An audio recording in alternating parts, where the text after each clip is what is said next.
식사는 맛있게 하셨습니까? 전 지금 배가 너무 터질 것 같습니다. 떡국을 한 그릇 더 먹었는데 그 두 번째 먹은 그릇이 첫 번째 먹은 그릇보다 더 커서 예, 오늘 저녁은 안 먹어도 될 것 같습니다. 새해가 밝았습니다. 새해가 밝으면 온 세상은 이전 것은 싹 잊어버리고 또 새로움을 기대하고 노래합니다. 서점에는 자기계발서들이 막 쏟아져 나오고 사람들은 각자의 다이어리에 원대한 계획들을 적어 내려갑니다.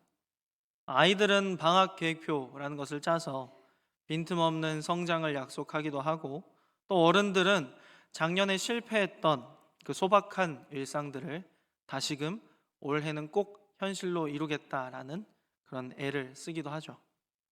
그러나 목회자의 시선으로 마주하는 새해는 그렇게 낭만적이지는 않습니다.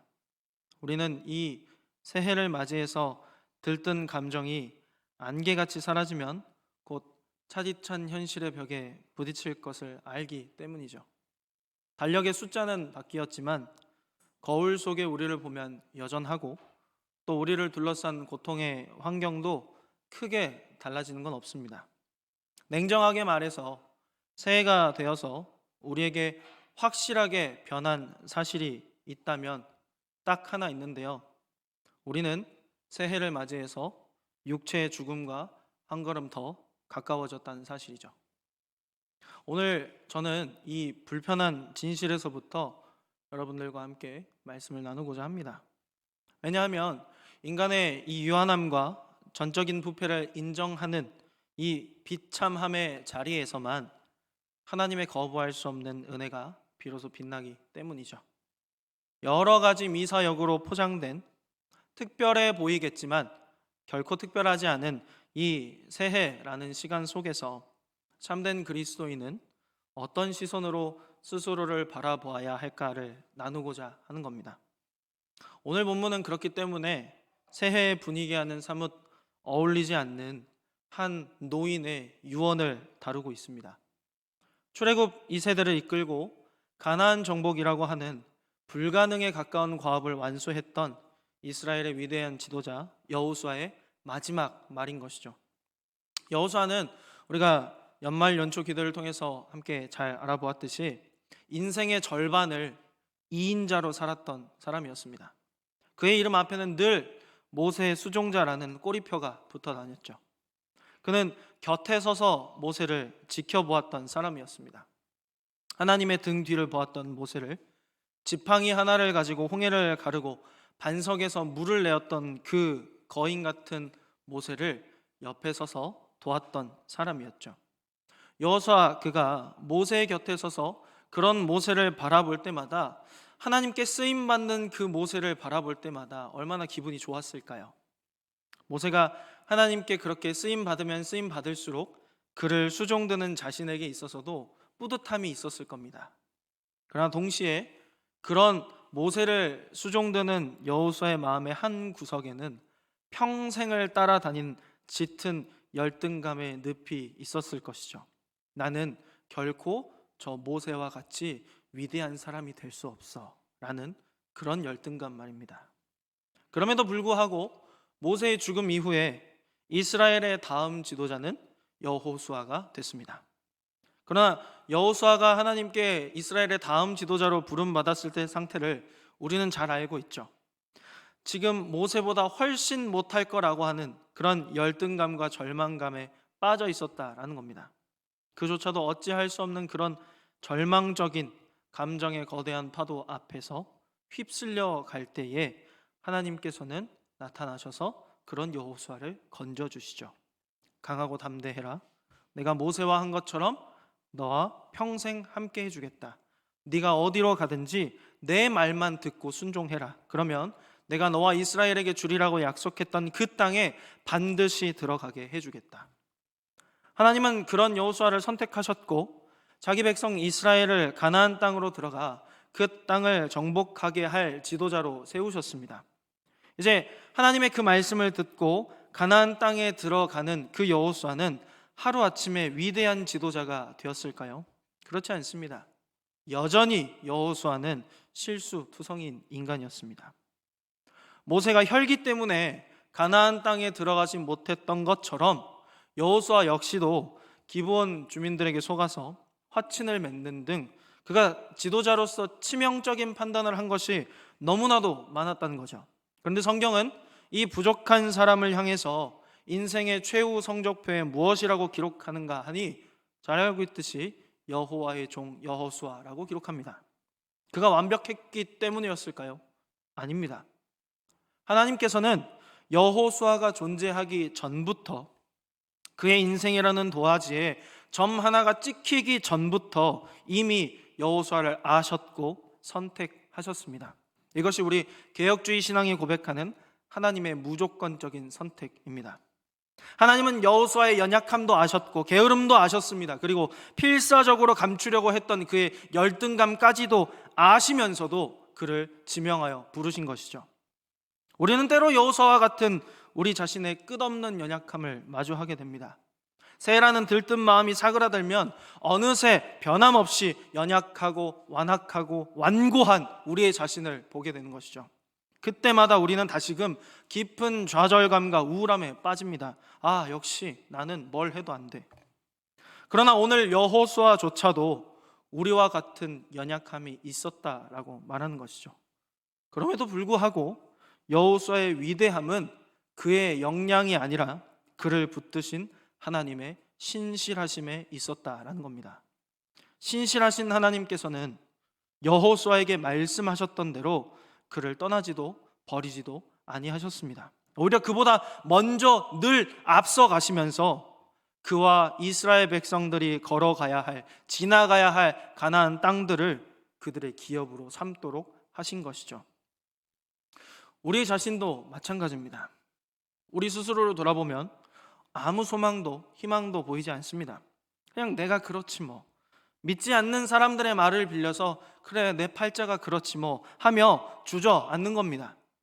그러나 하나님은 우리의 연약함보다 더 크신 하나님이십니다. 하나님은 여전히 현실은 차디차고 장벽은 높게 보이지만 그 모든 것들보다 더 크신 하나님이시라 하는 것이죠. 우리의 연약함을 넉넉히 덮으시는 그 하나님의 신실하심 때문에 여호수아와 이스라엘은 가나안 땅을 정복하게 되었습니다. 그리고 그 가나안 땅을 정복하고 나서 하나님께서 말씀하신 대로 다 분배하고 가나안 땅을 분배받은 이스라엘 백성들은 그 전에 그 가나안 주민들이 다 가꾸어 놓았던 포도원을 가지게 되고 자신들이 짓지 않은 성읍에서 안락한 삶을 누리게 됩니다. 두렵고 떨림으로 하나님을 붙잡아야만 했던 광야 시절과는 달리 이제는 내 힘으로 그렇게 노력하지 않아도 나에게 당연하게 자연스럽게 주어진 그 환경 속에 빠져서 하나님의 필요성을 그렇게 막 못 느끼고 있는 때가 바로 오늘 여호수아가 이스라엘의 장로들과 방백들을 불러 유언을 남겼던 그 시기라는 것이죠. 세상은 우리를 향하여서 끊임없이 속삭입니다. 너는 위대한 사람이야. 내 안에는 무궁무진한 가능성이 있어. 너에게는 긍정적인 기운이 있고 긍정적인 에너지가 있어서 이걸 잘 활용하면 너의 운명을 개척할 수 있어. 이것이 세상이 말하는 대부분의 주류의 방식입니다. 세상은 그렇게 우리에게 달콤한 미래가 있을 것처럼 속삭이면서 우리를 이끌어간다라는 것이죠. 마치 우리가 무엇이든지 계획하고 그 계획에 따라 노력만 한다면 그 모든 것들을 다 이룰 수 있는 존재라고, 노력한 만큼 풍성한 수확을 얻을 수 있다라고 그렇게 속삭입니다. 그런데 현실은 녹록지 않습니다. 아무리 우리가 그렇게 노력을 해도 다람쥐 쳇바퀴 돌듯이 열악한 우리의 현실을 도피할 수가 없다는 거죠. 혹 우리가 어찌저찌해서 풍요로움을 누렸다, 가지고 있다라도 할지라도 그것을 지키기 위해서 우리는 전전긍긍하고 아득바득 살아내야 하는 고통의 연속이 지속된다는 겁니다. 그러나 하나님은 그런 세상의 달콤한 거짓과는 다른 진리의 말씀으로 우리 인생 가운데 이렇게 선포하십니다. 너는 내 것이다. 네가 물 가운데로 지날 때에도 내가 너와 함께 할 것이고 너는 오직 나의 말을 따를 때에만 참된 안식을 누릴 수 있다라고 말이죠. 많은 그리스도인들이 하나님과 세상 사이에서 방황합니다. 꽝 잡는 게 매라고 자신을 풍요롭게 해주는 것이, 자신을 안락하게 해주는 것이 하나님이다라고 생각하며 사는 것이죠. 세상의 가치관에 맞춰서 잘 먹고 잘 사는 게 하나님의 뜻이기 때문에 우리는 우리 스스로를 속여가면서까지 우리 스스로를 풍요롭게 하는 것이라면 그것이 하나님의 말씀과 대비된다 할지라도 하나님의 뜻이야 라고 우리 눈을 가리고 우리 길을 막고 그렇게 살아간다는 것이죠. 세상의 가치관에 맞춰서 우리를 세상의 것으로 그렇게 재단하며 살아간다는 겁니다. 이렇게 세상은 찬란한 거짓 속에서 우리의 잔혹한 현실과 연약함을 바라보지 못하도록, 그래서 그것을 끝끝내 가려서 그 끝이 이르렀을 때는 틀에 박힌 모습으로 비참한 죽음에 처하도록 우리를 그렇게 내몰고 있다라는 것이죠.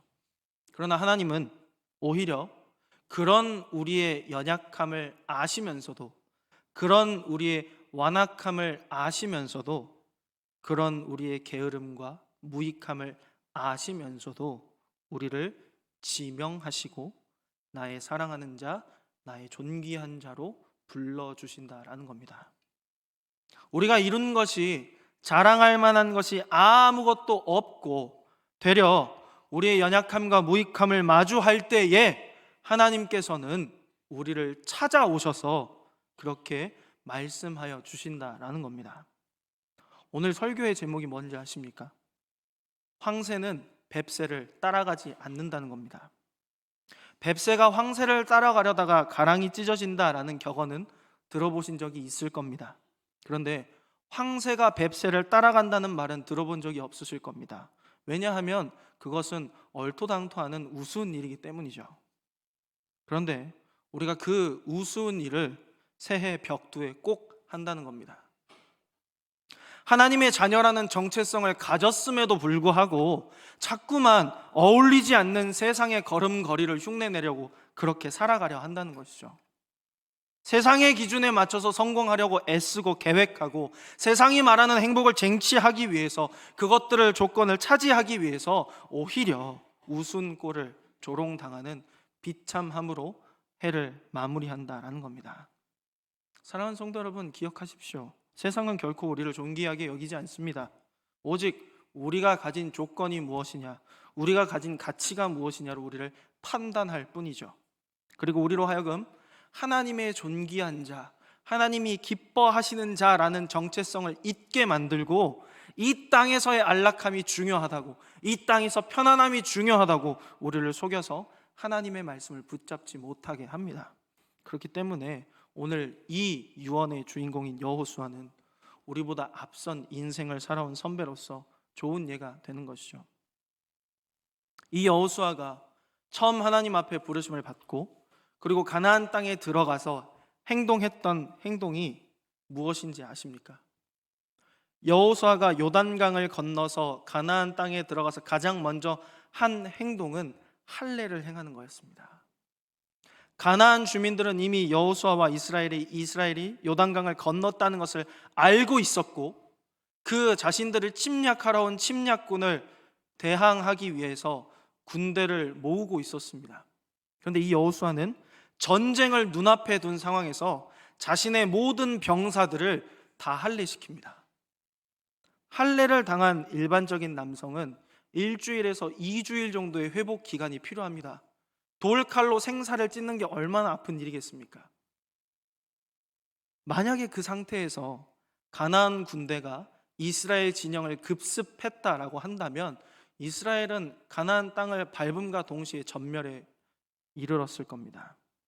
그런데 하나님께서는 여호수아에게 할례를 행하라라고 명령하셨고 여호수아는 그 얼토당토하는 명령임에도 불구하고 그것에 순종합니다. 더 웃긴 건 그 여호수아가 그렇게 하자라고 했을 때 이스라엘의 방백들 중 어느 누구도 토달지 않고 그대로 행했다라는 것이죠. 그 결과가 어떻게 되는지 아십니까? 그들이 회복하는 동안에 단 한 명의 가나안 군사도 이스라엘을 넘볼 수가 없었습니다. 우리는 그것을 라합의 고백에서 들을 수 있는데요, 하나님이 이스라엘과 함께 하신다는 그 사실 하나 때문에 가나안 모든 주민의 간담이 녹아버렸다라고 라합이 그렇게 이야기합니다. 하나님께서는 여호수아가 하나님의 명령에 순종했을 때, 하나님의 말씀만 붙잡았을 때 그 누구도 이스라엘을 넘볼 수 없도록 지키셨다라는 것이죠. 그리고 그 일이 있은 후에 여호수아와 이스라엘은 파죽지세로 가나안 땅을 정복해 나갑니다. 그리고 마침내 여호수아가 가나안 땅을 대부분 다 정복해 나가고 자신의 머리가 휘어져서 이제 늙어서 하나님 앞에 서게 될 날이 가까워졌을 때 비로소 깨닫게 된 것이죠. 가나안 정복의 영광은 강한 군사력이나 비옥한 토지를 갖는 것에서 오는 게 아니라 오직 하나님을 신뢰하는 것에 있었구나라는 것을 말입니다. 그가 모세의 수종자로서도 깨닫지 못했던 그 사실을 인생의 노년에 그의 모든 찬란한 영광이 이제 사그러 갈 때쯤에 깨닫고 고백하게 되는 것이죠.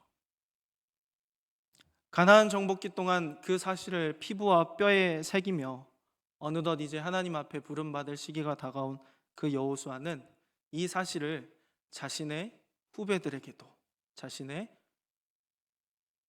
사랑하는 자녀들에게도 전하고자 했습니다. 그래서 이스라엘의 모든 방백들과 정도들을 불러서 이렇게 말하는 것이죠.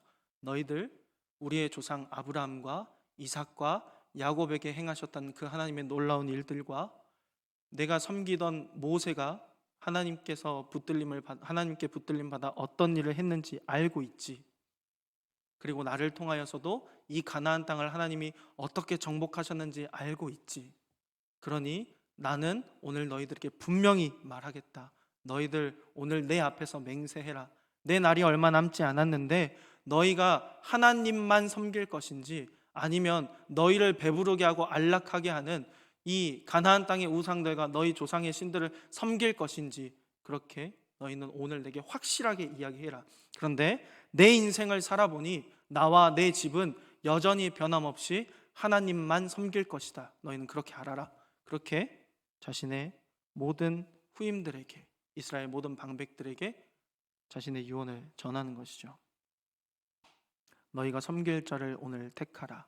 오늘 나와 내 집은 여호와를 섬기겠노라. 이 선언은 그저 단순한 종교적인 다짐이 아닙니다. 나는 세상이 말하는 성공의 가도를 거부하고 나를 창조하고 이끄신 하나님의 주권 아래에만 있겠다라고 하는 선포인 것이죠. 이스라엘 백성들은 당황하게 됐습니다. 왜 갑자기 여호수아가 우리 지금 너무나도 잘 살고 있는데 왜 갑자기 우리에게 이런 곤란한 질문들을 하게 하지? 그런 당황함 속에서 우리도 하나님을 섬기겠습니다. 좋아요. 우리도 하나님이 우리에게 행하신 일들을 다 합니다. 그렇기 때문에 우리도 하나님을 평생 잘 섬기겠다라고 그렇게 이야기는 합니다. 그런데 여호수아는 그들 안에서 그들의 교만을 꼬집으며 이야기하는 것이죠. 너희가 하나님을 결코 섬길 수 없음은 그 하나님은 거룩하신 하나님이시고 너희의 죄를 질투하시는 하나님이시기 때문이다. 너희는 지금 하나님이 주신 복은 사랑하지만 하나님을 정확하게 경외하는 법을 알지 못한다. 그러니 너희들은 그 하나님이 얼마나 거룩하시고 얼마나 죄를 질투하시는 하나님이신지를 알아야만 한다. 그래야 너희들은 그 하나님을 온전히 섬길 수 있다라고 하는 것이죠. 사랑하는 성도 여러분, 우리는 다 지나간 한 해를 돌아보며 하나님의 은혜를 이야기했습니다. 모든 것이 하나님이 하신 일이라고, 모든 것이 하나님이 주신 것이라고 그렇게 이야기했습니다. 그런데 정말 그렇게 여러분의 깊은 내면에서부터 터져 나오는 고백이 하나님이 하셨다라는 고백인지, 아니면 말로는 다 하나님이 하셨다라고 하지만 내가 했어, 나 이 정도 되는 사람이야, 내가 했어, 내 힘으로 했어, 나 아니면 누가 해? 라고 하는 숨겨진 의도가 있지는 않으신지 돌아보시는 은혜가 있기를 축복합니다. 그리고 이 2026년 한 해 동안에는 우리 입술에서 이런 고백이 매일 터져 나왔으면 좋겠습니다. 하나님, 저는 죄 짓는 것에만 특화된 존재입니다. 언제든 하나님의 뒤통수에 비수를 꽂을 수 있는 그런 완악한 존재입니다. 그러니 하나님, 저를 다스려 주십시오. 이 무익하고 이 완악한 저를 하나님만이 이끌어 주십시오 라는 고백이 저와 여러분들의 입술 가운데 매일 선포되기를 축복합니다. 그러한 자기 부인 가운데에서 하나님은, 그래, 너 완악하지, 너 이기적이지, 너 무익하지, 나 너 안 쓸 거야 라고 말씀하시는 것이 아니라, 그럼에도 불구하고 그래, 내가 다 안다, 내가 다 알아, 그런데 나는 너를 가장 사랑하고 너를 가장 존귀한 자로 여긴다 라고 말씀하고 우리를 끌어안아 주시는 하나님의 깊은 은혜를 누리시는 2026년 한 해가 되시기를 축복합니다. 그 은혜를 누리게 하기 위하여서 하나님께서는 이미 우리를 위한 모든 구원의 계획을 계획하셨고, 그것을 때가 참에 하나님의 뜻에 따라 이루어 주셨습니다. 하나님의 독생자 예수 그리스도께서 2000여 년 전에 이 땅 가운데 우리와 똑같은 몸을 입고 오셔서 우리의 모든 괴로움과 아픔과 굶주림과 연약함을 다 아시고 십자가 위에서 우리의 모든 죄의 대가를 위하여서 물과 피를 쏟아 우리의 죄를 덮어 주셨습니다. 그 피가 덮인 우리를 향하여서 그 무엇도 이제는 우리를 정죄할 수 없고, 하나님께서는 그 덮인 아들의 피를 보시고 너는 내 사랑하는 아들, 내 사랑하는 딸, 내 기뻐하는 자라고 칭하여 주신다라는 것이죠. 그러니 그리스도인은 세상의 변두리에서 눈치를 보는 존재가 되어서는 안 됩니다. 우리는 하나님의 말씀에 순종하면서 서 있는 그 자리에서 우리를 이끌어 가시는 하나님의 간섭을, 하나님의 손길을, 하나님의 주권을 인정할 뿐입니다. 세상이 아무리 화려한 빛으로 우리를 유혹해도 그것들은 결국 사라질 것임을 분명히 알고 영원히 변하지 않는 진리 되시는 우리 주 예수 그리스도만을 따라가야 한다는 것이죠. 이제 말씀을 맺습니다. 2026년 한 해 동안 세상이라는 이 뱁새의 틀에 여러분의 고귀한 영혼을 억지로 구겨 넣지 마시기 바랍니다. 여러분은 하나님의 형상대로 지음받은 하나님의 존귀한 자녀들입니다. 황새가 뱁새를 따라가며 보이는 그 비참한 모습과 우스운 모습 속에서 세상을 흉내내는 삶을 이제는 다 청산하시기 바랍니다. 그리고 오직 하나님 한 분만을 바라고 원하시면서 자신을 절박하게 찾는 자들에게 주시는 그 독수리 날개치며 올라감 같은 은혜를 경험하시는 한 해가 되시기를 축복합니다. 여호수아의 유언은 우리에게도 여전히 도전이 됩니다. 하나님은 이 여호수아의 고백을 통해서 우리에게도 동일하게 말씀하시는 것이죠. 너는 누구의 말을 따라가겠냐? 누구를 내 인생의 주인으로 모시며 삼겠느냐? 이러한 하나님의 말씀 앞에서 올 한 해, 아니 우리의 인생의 모든 순간 속에 어떤 폭풍이 몰아쳐도 나와 내 집은 오직 여호와만을 섬기겠노라고 그렇게 선포하는 여러분과 여러분의 가정이, 여러분의 일상이 되시기를 주님의 이름으로 축원합니다.